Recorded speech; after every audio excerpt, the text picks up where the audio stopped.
Panorama group, जो सोचता है वो करता है। वो सर भी काट देता तो होता न कुछ मलाल। वो सर भी काट देता तो होता न कुछ मलाल। अफसोस ये है उसने मेरी बात काट दी।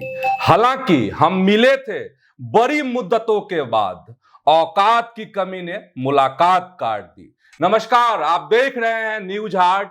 मैं हूं चंदन झा। सिर्फ सियासत। और पहली खबर तेज प्रताप की। तेज प्रताप यादव ने गठबंधन किया है, गठबंधन। और देखिए, महुआ से जो गाड़ी खुली, ट्रेन खुली, एकदम धकधका रही है वो गाड़ी। अब किस किस स्टेशन पर रुकेगी कहना मुश्किल है, क्योंकि देख रहे हैं जो उनकी सियासत है, उनकी सियासत में धार आ रही है। धार आने का मतलब ही है कि गाड़ी एकदम धकधकाने लगी है। पहले महुआ पर दावा, अब जो है गठबंधन। और गठबंधन ही नहीं, तेज प्रताप यादव ने बड़े ऐलान भी किए हैं, बड़े ऐलान। और जानते हैं, तेजस्वी मतलब आरजेडी को और साथ ही कांग्रेस को भी कहा है कि यार जरूरत है तो आइए हमारे गठबंधन में। तेजस्वी क्या गठबंधन करेंगे? मुकेश सहनी से और भाकपा माले मैंने वाम दल से, कांग्रेस से, उससे जबरदस्त कॉम्बिनेशन जो है तेज प्रताप जो है आज बना दिए हैं। और ये कॉम्बिनेशन ऐसा बना है क्योंकि जिस पार्टी से उन्होंने गठबंधन किया है उसका नाम जो है वो भी ठनका गिराने वाला नाम है। वीआईपी तो मुकेश सहनी की पार्टी है, और वीआईपी पर ठनका गिराने वाली पार्टी कौन आ गई है? तो वीवीआईपी, समझ गए। और ये जो वीवीआईपी है कुछ दिन पहले ही सामने आई है, यह पार्टी बनी है पटना में ही। कुछ दिन पहले यह पार्टी बनी थी और कोई दूसरा नहीं बनाया है।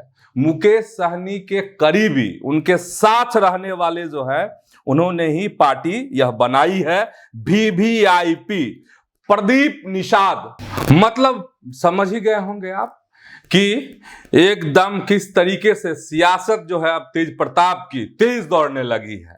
और सवाल भी हुए तेज प्रताप यादव से और उसका जवाब भी दिया है कि महुआ से भी तेजस्वी लड़ेंगे। तो उन्होंने एकदम कहा कि हो ही नहीं सकता, तेजस्वी जो है हमारे सामने लड़ ही नहीं सकते हैं। तो मतलब समझ जाइए कि तेजस्वी को लेकर तेज प्रताप के मन में अब भी किस तरह से सकारात्मक बातें हैं कि ना, तेजस्वी जो है छोटा भाई है और हमारे सामने वो ताल नहीं ठोक सकता है। जबकि चर्चा है कि हो सकता है कि तेजस्वी ताल ठोक दे महुआ से।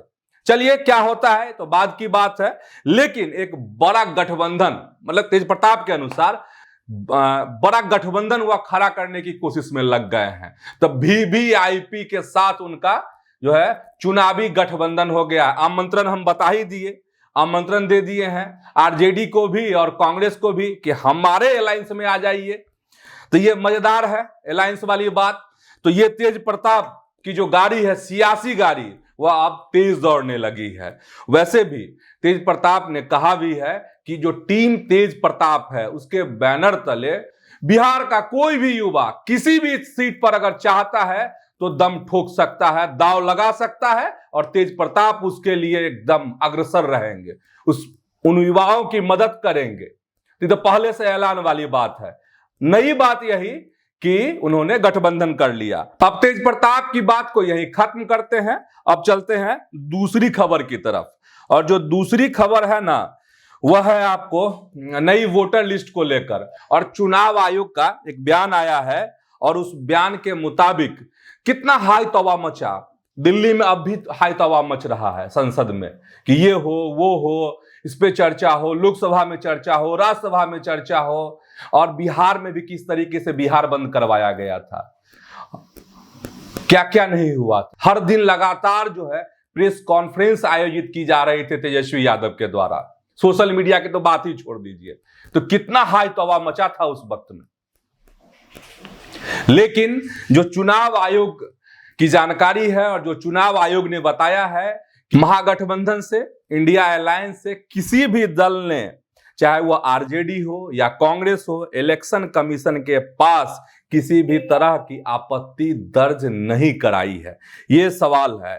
और सवाल यह भी है कि तो क्या जो नई वोटर लिस्ट है उससे विपक्ष को कोई शिकायत नहीं है, कोई दिक्कत नहीं है। तो ये सवाल, लेकिन इधर एक बड़ा बखेड़ा कहिए बवाल वाला बयान दे दिया है। भाजपा के विधायक हैं विनय बिहारी, गीतकार संगीतकार, गाना गाते हैं खूब, लौरिया से हैं विधायक और एक अच्छी छवि भी है इनकी, लेकिन बयान ऐसा दे दिया है कि उससे सियासी पाल आ गया है। और ये बयान है उनका आधार कार्ड को लेकर, और उन्होंने जो बात कही है, जो शब्दों का इस्तेमाल किया है, उससे हंगामा कहिए खड़ा हो गया है। वह कह रहे हैं कि कोई बाहर से आया है, कोई पैसे खर्च कर आधार कार्ड बनवा लिया है, फिर भतार कार्ड, फिर जुगाड़ कार्ड। तो ये बयान जो है विनय बिहारी जी के, बोल जो है, खलबली मच रही है इस बोल से, और उनके बयान खूब वायरल हो रहे हैं। और आरजेडी गर्म है इस पर। आरजेडी का कहना है, उसके प्रवक्ता कहते हैं कि देखिए किस तरीके से महिलाओं को अपमानित किया है भाजपा के विधायक ने, जो शब्दों का इस्तेमाल किया है उससे महिलाओं की जो प्रतिष्ठा है वह तार तार हो रही है। भाजपा को कड़ी कार्रवाई करनी चाहिए, किस पर? तो अपने विधायक पर, विनय बिहारी पर। इधर एक खबर बहुत महत्वपूर्ण, लेकिन पहले से ही लोगों को एहसास हो गया था, क्योंकि मुख्यमंत्री ने सोशल मीडिया पोस्ट के जरिए इस बात की जानकारी दे दी थी कि ऐसा होने वाला है। कौन सा? तो डोमिसाइल। तो डोमिसाइल पर मुहर लग गई। कहां भाई? तो कैबिनेट में मुहर लग गई। अब क्या है, इसको लेकर डिप्टी सीएम सम्राट चौधरी जो हैं, उनका एक बयान आया है। सोशल मीडिया पे उन्होंने कुछ पोस्ट किया, अपने मन की बात कही है, और मन की बात जो कही है इसमें उन्होंने आरजेडी को भी घेरा है और साथ ही कांग्रेस को भी घेरा है।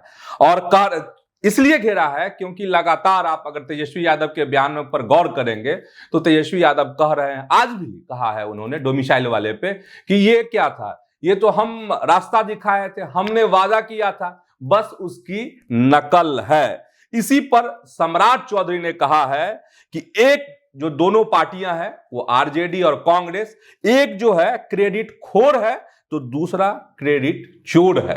अब क्या कह रहे हैं अपने सोशल मीडिया पोस्ट में सम्राट चौधरी, जरा सुनिए। सम्राट चौधरी ने सोशल मीडिया प्लेटफॉर्म एक्स पर पुराने दौर की याद दिलाई है और लिखा है कि बिहार में 15 साल लालू प्रसाद जी का वह कुख्यात 90 के दौर वाला शासन रहा। उसके पहले 40 साल बिहार की बदहाली वाला कांग्रेस का शासन रहा। केंद्र में राजद कांग्रेस मिलकर 2014 तक शासन करते रहे, लेकिन बिहार में ना रोजगार ला पाए, ना व्यापार ला पाए, ना जातिवार जनगणना करा पाए, ना बिहार के युवाओं को बिहार में अवसर देने की नीति लागू करा पाए। इसके बाद उन्होंने आगे लिखा है कि लेकिन एनडीए सरकार कुछ भी करे तो कूद कर क्रेडिट लेने निकल पड़ते हैं। अगर अपनी सरकार रहते इनमें से कुछ किए होते तो आज क्रेडिट लेने के लिए छटपटाना नहीं पड़ता।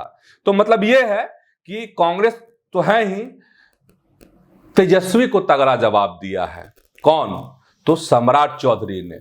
लेकिन तेजस्वी लगता है कि ठंडे पड़ गए हैं। अब ऐसा क्यों?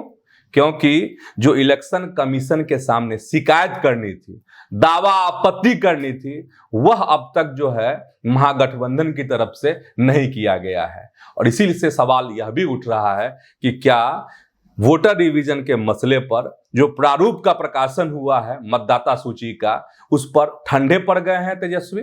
तो बहुत सारे सवाल हैं ऐसे ही। तो आज के सियासत में इतना ही, और आपसे एक अपील कि अगर YouTube पर देखते हैं न्यूज हाट को तो वहां सब्सक्राइब कर लीजिए, नहीं फेसबुक पर अगर देखते हैं न्यूज हाट को तो न्यूज हाट के पेज को आप लाइक कीजिए, फॉलो कीजिए। धन्यवाद, प्रणाम।